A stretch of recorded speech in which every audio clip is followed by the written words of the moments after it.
Well, last night was the big presidential debate, as I'm sure you've heard, and I was in the spin room. Very interesting experience as we finished going through those conversations I had with Vivek Ramaswamy and Byron Donalds and Elise Stefanik, and then more positively, Jasmine Crockett, Robert Garcia. We'll have some clips to play for you. But I do want to talk about the debate itself, and because hopefully all of you actually watched the full thing, as we've been talking about, it's important to do, and then already so much debate coverage has been done because we were focused on being in the spin room. I didn't get to do a rapid response, and so we'll just skip that portion and get to what was a rally Biden held today. Very different vibe coming from Biden, and that sort of is a part of the discussion I want to have. And stunning to see that this would be the Biden that shoots out of a cannon right after the debate. So one of the things I want to start with is Ron Filipkowski saying this on X. Post-debate reaction shows the big difference between people in the two parties. One is capable of making mature and reasoned assessment of their candidate's performance because they aren't in a cult, and the other isn't because they are in a cult. And we've talked about so much on this show, the difference between perception and reality about the presidency thus far of President Joe Biden, the efficacy, the successes. But this moment was about perception. I understand. On the policy, Trump doesn't know what he's talking about. On the policy, Trump's deranged. On our democracy, Trump's a threat, right? So on all the substance-oriented things, Trump is horrible and lost, right? But this was about perception. And Biden did not show up like we needed him to. And that is something that I've been experiencing over the last few hours, rage about. Because this was the moment. This was the big perception moment. Tens of millions of Americans watching who have been seeing the out of context clips. And as we talk about so often, as you're about to see when you watch more contextualized a rally, a speech, an interview of Biden, you understand a much more nuanced picture than these out of context moments. But this speech gave, or this debate gave legitimacy to so many of the attacks that have been dishonestly levied. And that's unacceptable. And it does make me mad. The prep wasn't right. I guess. Whatever it was going into that caused that situation is something I think we as pro-democracy people hoping Biden gets reelected can be upset about. Now, a moment Trump probably hopes you don't see is Biden coming out in Raleigh, North Carolina today and reflecting on his debate performance a little bit. And again, I don't know if it's because he was nervous or what the heck is the difference between what we're about to watch here and last night's performance. This is Biden saying, listen, I'm not a young guy, but I could do the job. Before we play that, actually, let me just warm you up to give you a sense of what I mean by the energy difference. And unlike the other guy, we're going to stand up to dictators like Putin because America bows to no one. No one ever. Yeah, and I'm not talking about bumbles and mumbles. I'm not talking about gaffes. The biggest difference that I wanted to see was energy. Clearly, the capability is there to show the American people the energy that you're seeing in this speech. Where was that energy? But here's him addressing the poor debate performance. Close with this. I know I'm not a young man. State the obvious. Well, I know.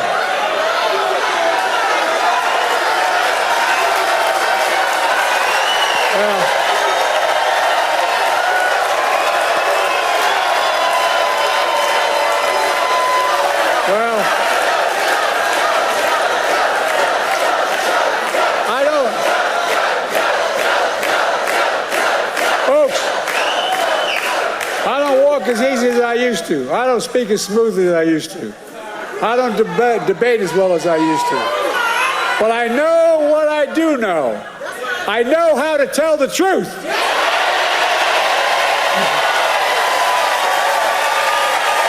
I know right from wrong.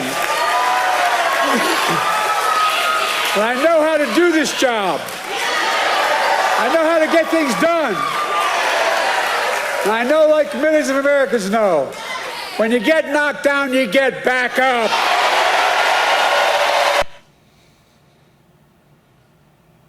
What? Hoorah! But and you might say, well, that's because he's on a teleprompter. Big difference, a friendly crowd and a teleprompter, no crowd and a debate. Those two things are very different. I get that. And no teleprompter, no notes. All you can do is write down little notes to yourself. But you could tell in the debate he had all these points that were there. It just didn't come with the energy. And then there were those big sort of, what do you call them, gaffes, mishaps. And again, because of that, which is why I'm angry, we're going to have days of discussion about things other than Trump spewing so many dishonest things out of his mouth, it was shocking. The fact that he is tied or favored in so many polls, meaning there's a pulse in this country that likes the idea of him being back in the White House despite everything we know about him. Him being wrong on the policies that were discussed. Him not actually being able to answer a bleeping question about these different issues. But that won't be focused on the stakes of this election, the contrast between the governance of Trump when we saw it and the governance of Biden, the governance we think we would see from Trump and the governance that we think we'll see from Biden. Biden's correct. He clearly has governed effectively based on the results we've talked about. But that's not what this debate was about. It was about perception. And then you have this. I give you my word as a Biden, I would not be running again if I didn't believe with all my heart and soul I can do this job. Because quite frankly, the stakes are too high. The stakes are too high.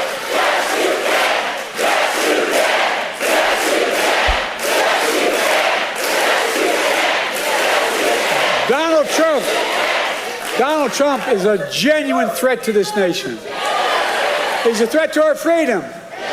He's a threat to our democracy. He's literally a threat for everything America stands for. Look.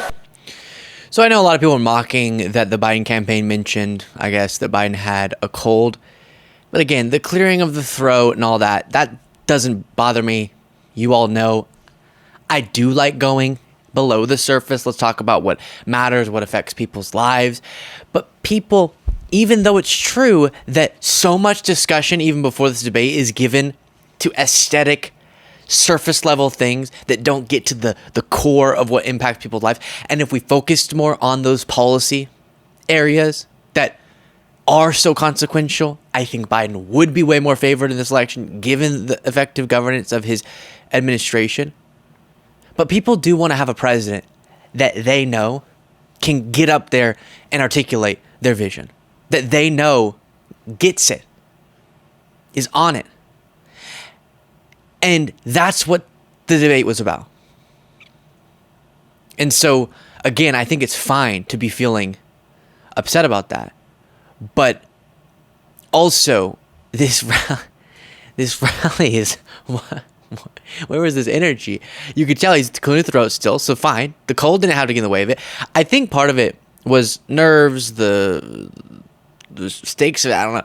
And then also, you're in this room with no crowd, so you sort of feel like you got to talk quiet, because it was the low tone of voice, too, that a lot of people were weirded out by. And here, I wish he had gone in there to shout it the whole time, because it definitely comes off more correctly. Here's another. And most dangerously, though, we learned that Donald Trump will not respect this year's election outcome.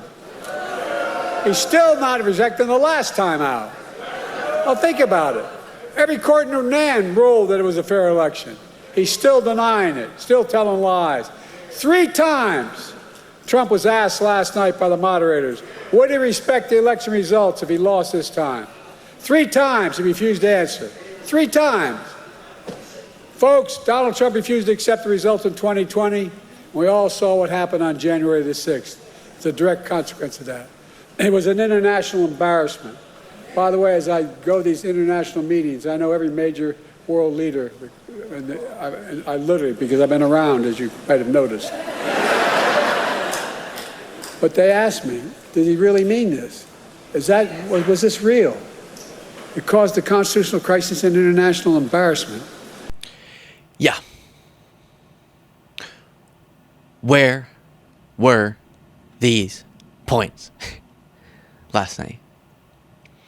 And I want you to know I'm really cognizant of how the right wing is going to do everything they can to exploit what was transparently a very poor performance, to then try to ignore what was also a horrific performance from Trump. I think more consequential is the inability of a human being to speak the truth. And that's what we saw from Trump.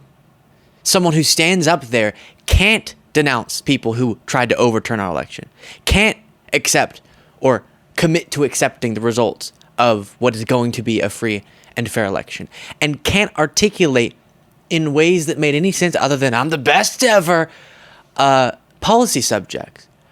But he did all of those horrible, dishonest things confidently. And a lot of people are compelled by that, unfortunately.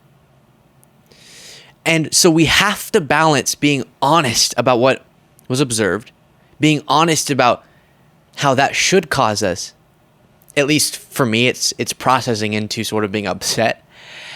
But that can't be allowed to completely distract from, again, the stakes in this election. People should be talking just as much about the fact that Trump was the horrible on policy, horrible on the truth, horrible on our democracy person that he was in that debate. And going forward, we have to make sure that we constantly contextualize this conversation within that framework while also being transparent. Let's see about this next clip. Pointed out that the only convicted criminal on the stage last night was Donald Trump. When I thought about his 34 felony convictions, his sexual assault on a woman in a public place, his being fined $400 million for business fraud, I thought to myself, Donald Trump isn't just a convicted felon. Donald Trump is a one-man crime wave. Yeah. Indeed. Now, let's check in on sort of what we heard from others about this. You had Democratic Governor Gavin Newsom responding to some of the crisis talk by saying this. You were out there getting a chorus of questions about whether Biden should step down. There is panic that has set in. There is panic that has set in among people who have watched this debate, who are Democrats, people who are strategists, and some even inside Democratic campaigns. Yeah. Do you think it's unfounded? Well, I think it's unhelpful, and I think it's unnecessary. We've got to go in and got to keep our heads high. And as I say, we've got to have the back of this president. You don't turn your back because of one performance. What kind of party does that? It's been a masterclass. 15.6 million jobs. That's 8 times more than the last 3 Republican presidents combined. The only thing the last 3 Republican presidents have in common is recessions. Democrats delivered. This president has delivered. We need to deliver for him at this moment. With all due respect, the more time we start having these conversations, go down these rabbit holes, it's unhelpful to our democracy, our fate and future of this country, the world. They need us right now to step up, and that's exactly what I intend to do. You were out. Yeah, always a really strong and effective messenger, as you can see there. It was interesting too, seeing I'll probably have more of this maybe on the bonus show or other segments as we sort of go through it. We're all pretty exhausted. We were up late at the spin room, but once we have time to go through this, I'll give you a better picture of it, hopefully, of the focus groups that were done about this debate. And I was already just preliminarily surprised by, luckily, people seemingly, again, admitting to the poor performance, but also being horrified by what they saw from Trump and horrified by the inability to just be straight with his answers, / to not be completely deranged in the assertions he was making. But what a night. And I'm really excited for you all to see the conversations that I had. And it was on all fronts quite the night to be remembered. The job of Biden now, after that, is to the rally, North Carolina speech, is to do more of that and show people, okay, yes, I get it, a lot of my audience gets it, that there's this record to speak of. And we understand that the wisdom, experience, and all that comes along with age and the ability to critically think and make decisions with these different important moments isn't directly attached to sort of someone who's aging who can't deliver speeches as compellingly or debate as compellingly. Fine, fair. But the American public at large really needs to see more of Raleigh, North Carolina Biden. And that's why I wanted to show you. You watch the debate hopefully in full on your own or watch people's recaps of it. Then you're seeing this contrasting with it. We need number 2. And whatever the heck happened last night shouldn't be happening. And I think people advocating on behalf of our democracy, on behalf of Trump losing, thus Biden winning, and people who get that strong record need to be clear in our honesty and transparency about that. And then also try to make sure people don't allow for all of other important discussions about what this debate means, about Trump, about the difference between the two candidates to be sacrificed for the sake of those bad moments. Let me know what you thought of last night's debate in the comments, and of this Raleigh, North Carolina speech and all that we discussed. And do so in a level-headed, respectful manner if you can. I'll talk to you in the next video.